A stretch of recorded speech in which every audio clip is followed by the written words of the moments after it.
Bonjour à tous et bienvenue sur les harmoniques de l'amour. Dans cette vidéo, je fais une réponse au tag de la chaîne Offline à la cour des oracles sur le thème de quel est le jeu qui en 10 questions. La première question, c'est quel est le jeu qui me met en mode introspectif. Alors, un des jeux qui me met en mode introspectif, entendons-nous bien, parce que j'en ai plusieurs. Mais j'ai choisi de vous présenter un que je ne vous ai pas encore montré, je pense, sur la chaîne, ou en tout cas pas souvent. Et c'est l'oracle du cercle. Alors, pourquoi est-ce qu'il me met en mode introspectif? Déjà parce que son dos est une magnifique fleur de vie, avec le pentacle. C'est déjà un jeu où on se dit ok, on va pas faire vraiment de la divination avec ce jeu. D'ailleurs, si vous voyez bien sur le guidebook, voilà, c'est se recentrer pour habiter son espace sacré.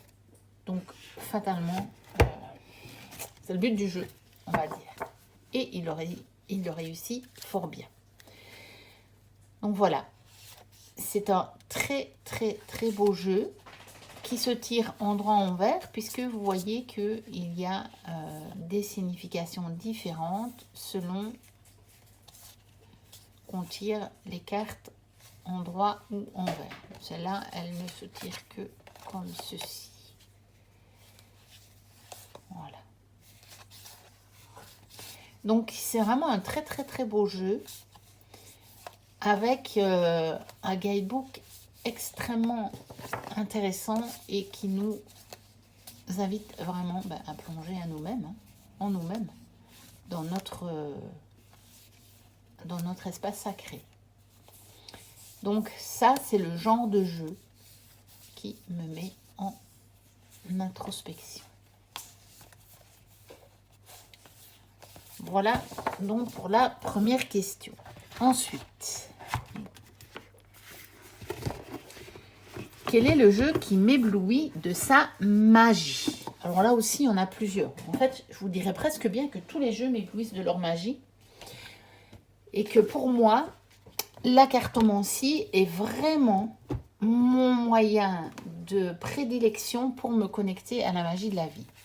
Pas le seul, mais franchement, celui-là, déjà, je le pratique quasiment au quotidien, celui-là. En tout cas, si j'ai le temps, comme par exemple, pour un moment, quand je suis en vacances, je pratique ça au quotidien. Parfois, je n'ai pas le temps, pris par les autres occupations de la vie, mais voilà. Et j'ai choisi le jeu Synchronicity de Katie Nichols, donc, qui est une américaine. Ces jeux, on peut encore les trouver sur Etsy. Ils viennent des États-Unis, donc avec les frais que ça entraîne. Mais ce sont de très beaux jeux et je pense que je ne vous les ai pas encore montrés. Voici le dos, que j'aime beaucoup. Alors, pourquoi est-ce qu'il me connecte, enfin qu'il m'éblouit de sa magie? Il m'éblouit de sa magie tout simplement parce que dans ce jeu,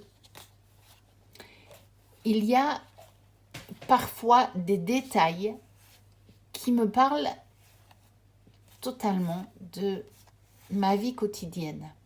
Donc, bien sûr, il y a l'illustration générale, il y a le mot-clé qui me donne une indication. Mais ce jeu où il y a beaucoup, on va dire, il y a quand même relativement beaucoup de détails.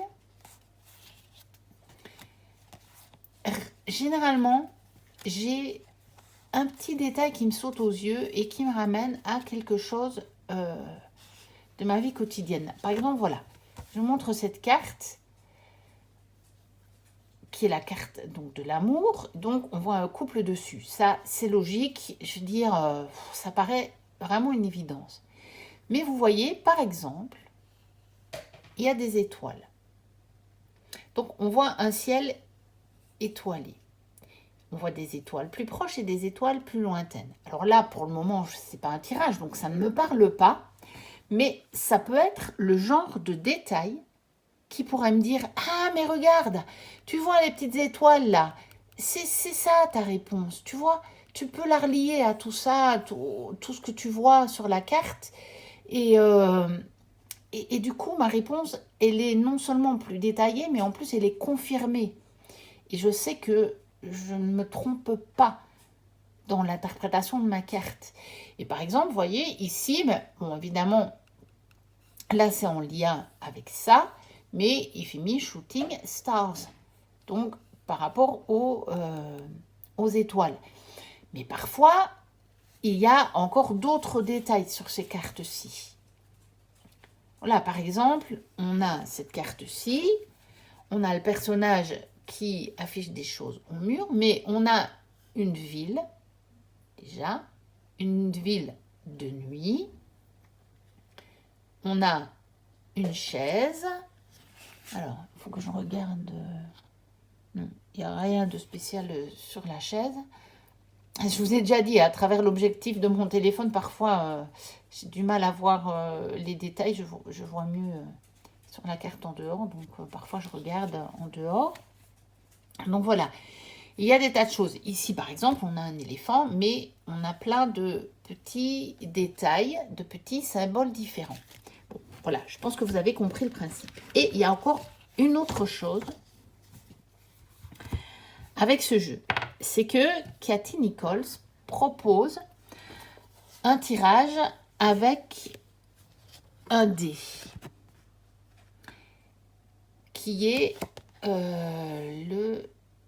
attendez, c'est lequel encore? Ah ben oui, non. Elle propose de lancer le dé pour savoir quel est le tirage qu'on doit faire. Je me perds un peu dans les explications. Pourtant, Dieu sait que je l'ai déjà pratiqué, celui-là. Ça, c'est vraiment un oracle que j'ai beaucoup utilisé. Et comme vous voyez, la qualité est nickel parce que mes cartes sont comme au premier jour. On ne voit pas de traces d'usure. Pourtant, je vous promets que celui-là, j'ai déjà fait plusieurs fois tous les tirages. Donc, voilà. Et il y a quand même 6 tirages. Donc, plusieurs fois chaque tirage, ça fait quand même déjà pas mal de tirages. Et les cartes sont nickel. On voit aucune trace nulle part. Et donc, on lance le dé pour savoir quel est le tirage. Et moi, je rajoute encore parfois une dimension magique en disant, eh bien en plus, je vais faire le tirage sans question particulière et c'est toi qui vas m'indiquer dans quel domaine de ma vie ça répond. Et c'est juste, mais d'une pertinence, un truc qui est hallucinant. Vraiment. Je trouve que il me donne des réponses, mais c'est juste, mais c'est magique. C'est magique, je vous dis. Et j'ai la même chose avec son autre jeu. J'en ai un autre qui est du même genre. J'avais acheté les deux en même temps. Et c'est pareil. Il y a des fois des petits détails de la... Parce que vous voyez, il y a peut-être plus encore dans l'autre. Je ne peux pas vous dire. J'ai choisi celui-là pour vous expliquer l'histoire avec le dé. Mais il y a des petits détails de la vie quotidienne, en fait, dans cet oracle. Et comme il y a des petits détails de la vie quotidienne, eh bien, ça nous connecte vraiment, en tout cas, moi, c'est mon cas, ça me connecte vraiment à la magie de ma vie quotidienne. Et donc, il m'éblouit fatalement de sa magie. Je n'ai pas nécessairement ça avec tous les jeux. Il y a des jeux qui sont fabuleux, que j'aime beaucoup, mais qui ne donnent pas des petits détails de la vie quotidienne. Donc, ça va me connecter à un autre genre de magie. Mais en tout cas, celui-là, Synchronicity, il m'éblouit de sa magie. Alors, un jeu qui me fait me sentir ancrée. Je vais montrer ce jeu-là. Je pense qu'il est encore disponible. On ne le voit pas beaucoup du tout. Et pourtant, c'est un jeu que j'aime vraiment beaucoup. Et dont je trouve le livre extrêmement bien fait. Pourtant, c'est un jeu qu'on trouve à un petit prix, vous voyez. 15,90 €, 15,90 €. Il s'appelle le tarot des arbres, mais attention, ce n'est pas un tarot. C'est bel et bien un oracle. Alors, les cartes, elles sont... Oh, par contre, bon, la boîte, c'est pas ça. Elles sont composées de photos, tout simplement. Mais ça, j'aime encore bien, parce qu'en fait, ce n'est pas du photomontage.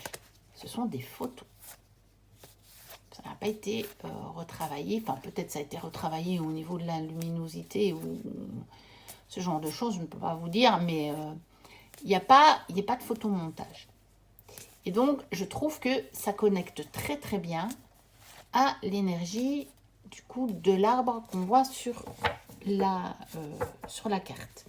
Donc, c'est vraiment un jeu qui me fait me sentir ancrée. Voici le dos. Parce que, vu que ce sont des photos, je peux totalement m'imaginer dans la nature face à cet arbre. Tout simplement. Et c'est un jeu que je peux prendre avec moi quand je vais tirer les cartes à l'extérieur. Pas que celui-là, mais celui-là, je peux assez volontiers le prendre. Et je trouve que c'est un jeu qui est extrêmement bien fait parce que regardez un peu tout ce qu'on a dans le bouquin. Donc, on a le titre de la carte, donc le titre de l'arbre. On a une petite phrase clé. On a tout un memento sur l'arbre qui déjà peut vous donner des indications de réponse par rapport à votre question, parce que ça l'est, je peux vous le garantir. Il y a des significations divinatoires. Là, vous avez encore pour les relations, vous avez encore pour l'argent et le travail, et vous avez encore ici des indications sur l'arbre, une petite fiche qui identifie l'arbre. Et c'est vraiment un livre très complet, tout ça pour 16 € dans une belle boîte en dur. Elle est vraiment très belle cette boîte. Voilà, un très beau jeu et qui me fait me sentir ancrée. Ensuite, un jeu qui m'envoie un maximum d'énergie.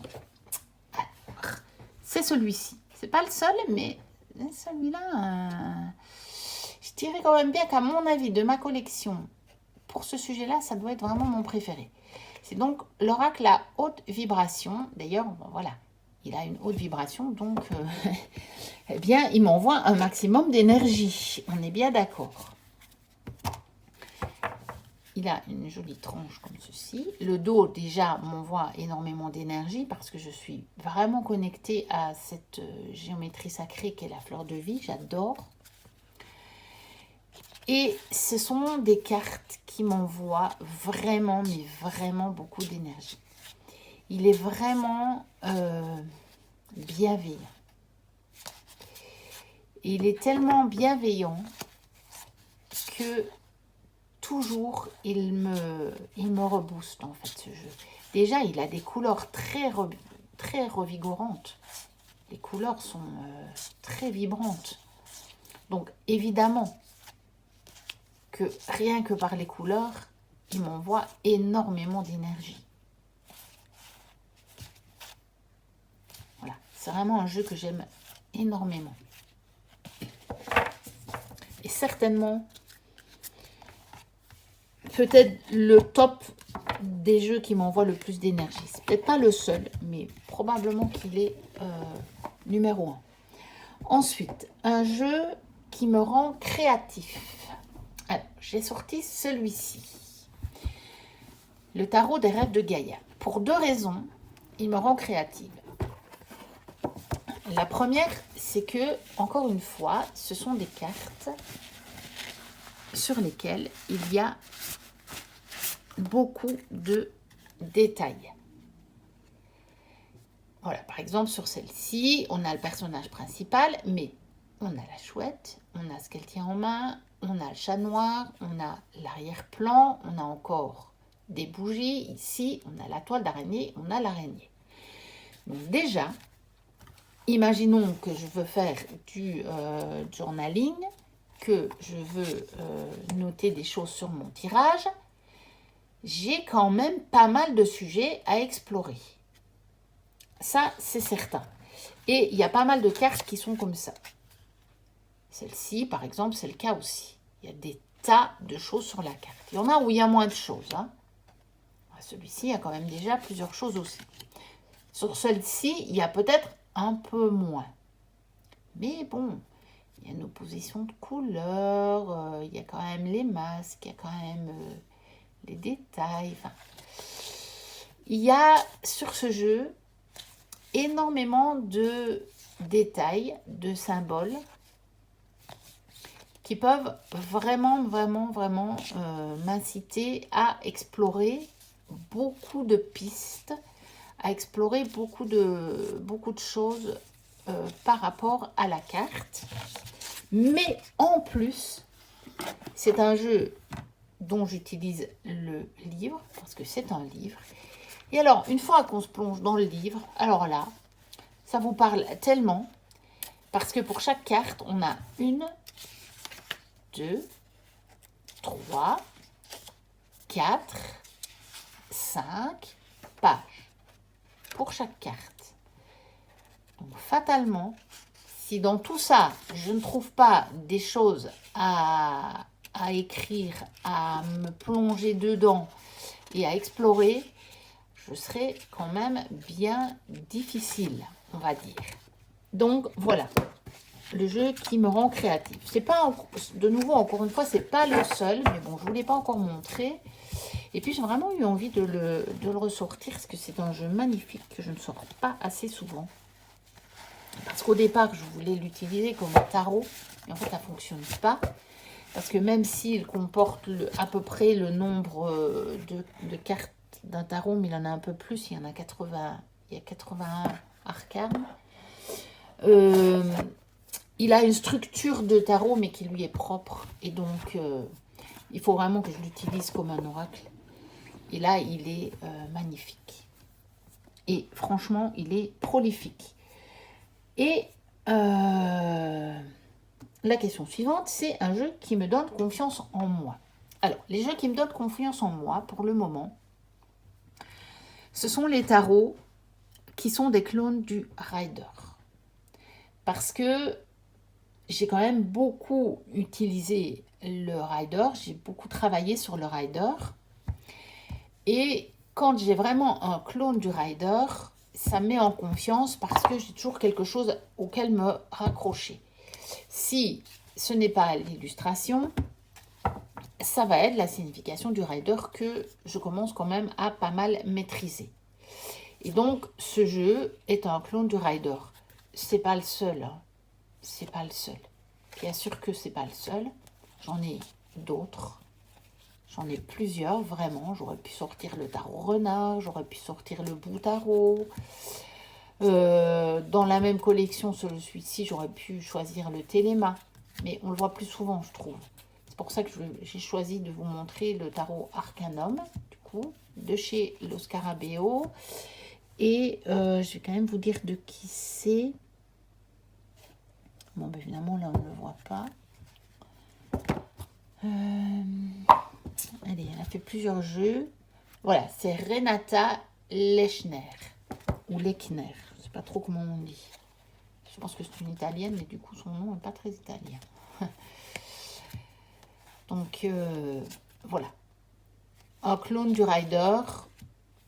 Ou en tout cas, un tarot qui reprend vraiment les significations de référence du Rider. C'est un jeu qui me donne confiance en moi. Parce que c'est un système que je commence à maîtriser. Donc voilà. Ensuite, un jeu qui me rend perplexe. Eh bien, je vais prendre le même que celui qu'Ofta-Flan a montré. C'est le tarot Crowley. Et pourtant, exactement comme elle, j'ai envie de le travailler. Et j'ai commencé tout doucement à le travailler, en rapport d'ailleurs avec un autre jeu que je vais vous montrer après. Et notamment, bon, j'ai acheté le bouquin, et le bouquin, je ne l'ai pas encore travaillé, lui. Mais par contre, j'ai reçu il y a quelques semaines un gros classeur qui parle du tarot. Et il y a une partie sur le tarot de Thoth. Et donc, avec les arcanes à côté de moi, j'ai regardé tout ce qu'on en disait au niveau de la description de la carte, tous les symboles. Mais malgré ça, ça me laisse encore perplexe parce que je ne comprends pas tous les symboles. Il y a des tas de choses que, en fait, c'est parce que je pense que je ne connais pas ces symboles-là. Donc, Crowley, je pense, a utilisé des symboles ésotériques que je ne connais pas. Et donc, il me laisse perplexe parce que parfois, on me parle d'un truc, puis je me dis, ben, je ne vois pas ça. Ou alors, ça parle de quelque chose, ça raccroche à une signification. Je dis, mais je ne comprends pas, moi. Pourquoi est-ce que ça voudrait dire ça? Mais je pense que c'est parce que je n'ai pas les connaissances. Alors, il se fait que, justement, j'ai commandé un livre que j'ai vu sur la chaîne de Romilou. Donc, Romilou, je te remercie. Qui est justement les 30 minutes pour comprendre. Et j'ai acheté celui sur les symboles ésotériques.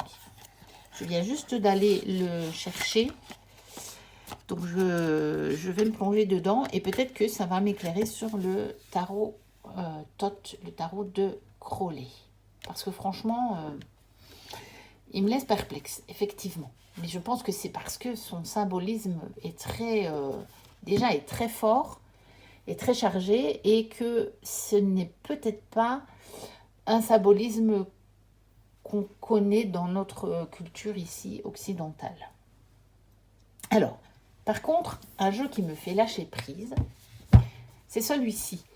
Et pourtant, je suis en train justement de le comparer au Thoth, puisqu'il a une structure de Thoth, mais que la créatrice explique bien dans le bouquin qu'elle l'a conçu à la fois avec le système Rider-Waite et à la fois avec le système Thoth. Et j'ai commencé en fait à comparer les cartes de celui-ci avec les cartes de celui-là. J'ai pas fini parce que j'ai fait d'autres choses entre-temps. Et c'est vrai que je retrouve des éléments du Thoth, même en dehors de la structure, par exemple, des personnages de cour, qui est vraiment tout à fait du Thoth. Mais je ne sais pas. En fait, je me suis aperçue, je n'ai pas encore fait de tirage avec ce tarot. Donc vous allez vous dire, mais comment elle peut dire que c'est un jeu qui va lui faire lâcher prise? Eh bien, je vais vous dire pourquoi. C'est parce que justement, quand j'ai commencé ce travail à comparer les arcanes avec celles de Crowley, du tarot de Thoth, donc de Crowley,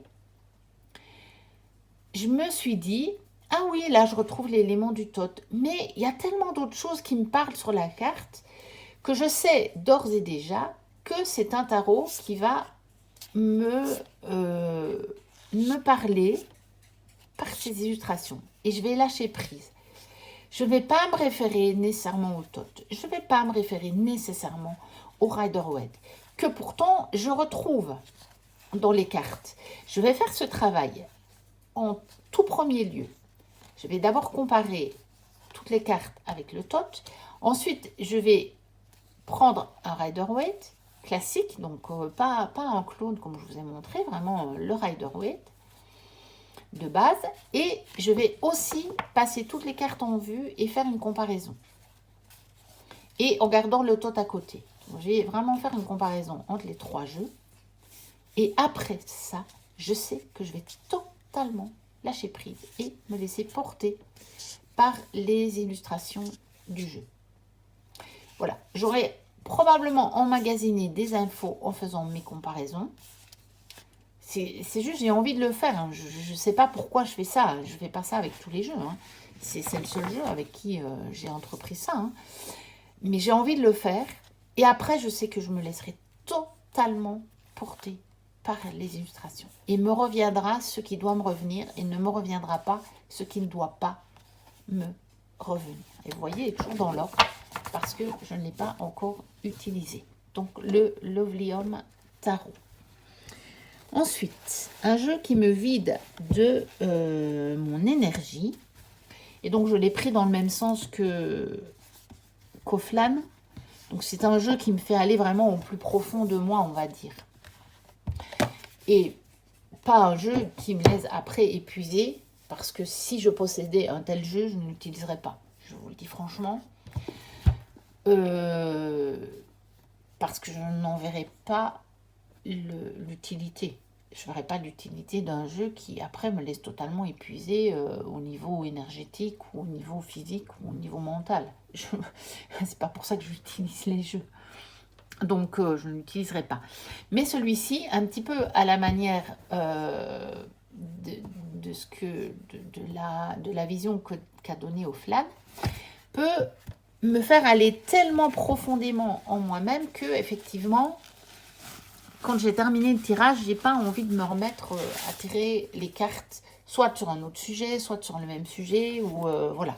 Si je me dis, allez, j'en ai assez pour aujourd'hui, je vais laisser infuser tout ça. Voilà, donc dans ce sens-là.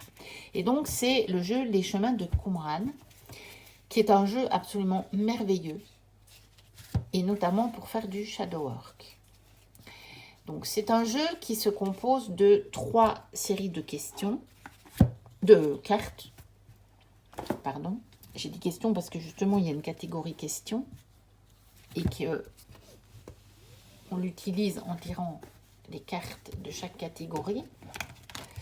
Donc, on tire d'abord une carte question, et donc ça nous fait nous questionner. Quel est ton désir? Quel est le sens de ta vie? Que veux-tu? Que veut Dieu pour toi? Quelle décision peux-tu prendre? Es-tu heureux? Y a-t-il du plaisir dans ta vie? Et ça, c'est extraordinaire, parce qu'en fait, vous avez une question. Parce que vous pouvez partir avec une question pour faire votre tirage. Et ils vont répondre par une question, tout d'abord. Donc, ça vous met vraiment aussi en introspection. Il pourrait aller dans la première catégorie, hein, bien entendu. Mais il va tellement loin que voilà, après, il me laisse vraiment, on va dire, à satiété. Voilà. Par exemple, de quoi as-tu peur? Je peux très bien poser une question, de dire, pourquoi est-ce que je n'arrive pas à trouver ma place dans cette relation? Imaginons, c'est ma question. Et je tire, de quoi as-tu peur? Ça vous remet déjà en perspective. Ensuite, vous avez une carte obstacle, qui va évidemment quand même vous donner des réponses. Il ne va pas seulement vous poser des questions. Et donc là, c'est par exemple, ça pourrait être la soumission. De quoi as-tu peur? Bah, peut-être que j'ai peur de me soumettre.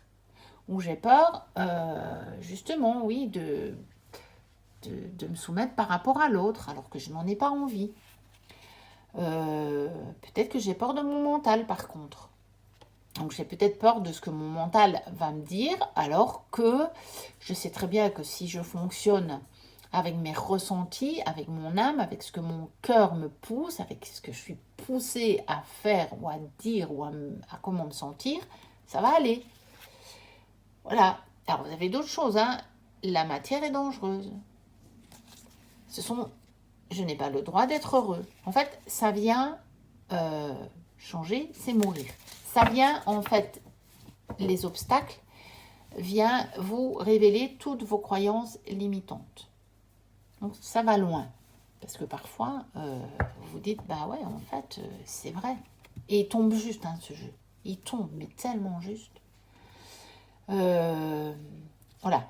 Il vient vraiment vous dire, voilà, je n'ai pas de valeur. Croyance limitante. Et après, il vous donne quand même des ressources. L'amour. le temps. Des fois, il faut se laisser le temps.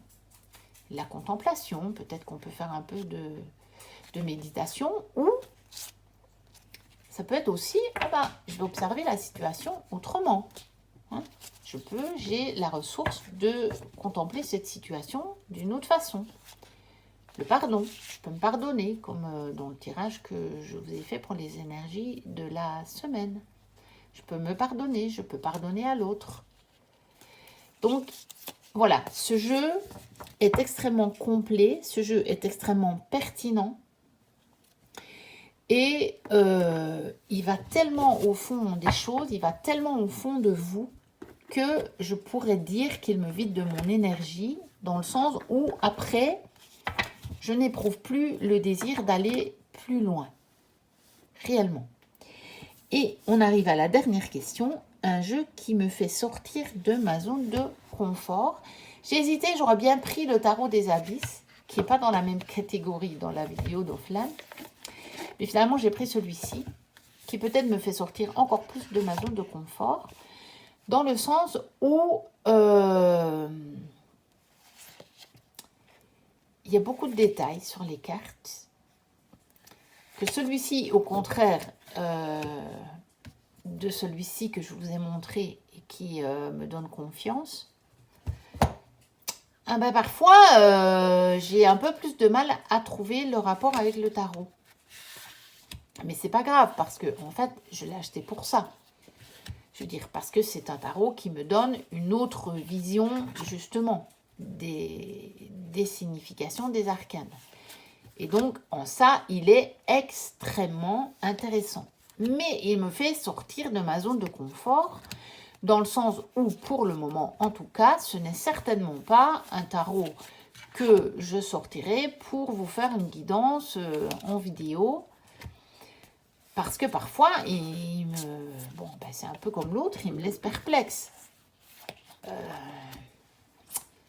Donc, je le réserve à des tirages que je fais pour moi et où je prends peut-être plus de temps du coup à trouver la signification, ou même où je peux laisser quelque part poser le tirage en disant là je ne sais pas ce que ça veut dire. Je peux laisser poser mon tirage un moment et revenir dessus après, parce que parfois l'élément il va m'éclairer après.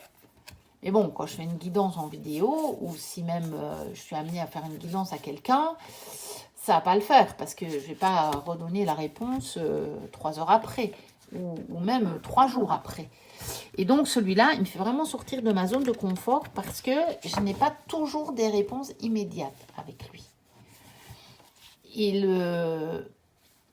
Mais par contre, c'est très intéressant ce qu'il me donne comme élément.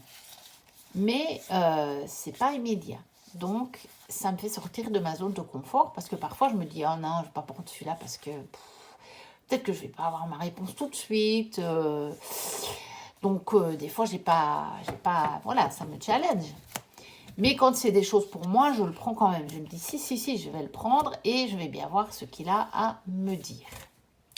Voilà, c'était donc la 10e et dernière question de ce tag, qui est donc bien sympathique. Quand j'ai vu passer ça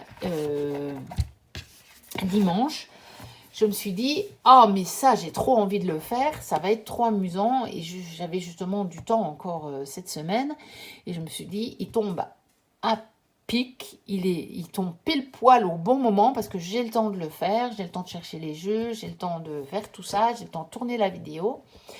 Et donc, merci, un tout grand merci à toi, Offline, d'avoir lancé ce tag, parce que j'ai pris énormément de plaisir à le faire. Et donc, j'espère que vous aurez autant de plaisir à regarder ma vidéo que j'ai eu de plaisir à la faire. N'hésitez pas donc à liker, n'hésitez pas non plus à me dire en commentaire, à le faire en commentaire, même si vous n'avez pas de chaîne.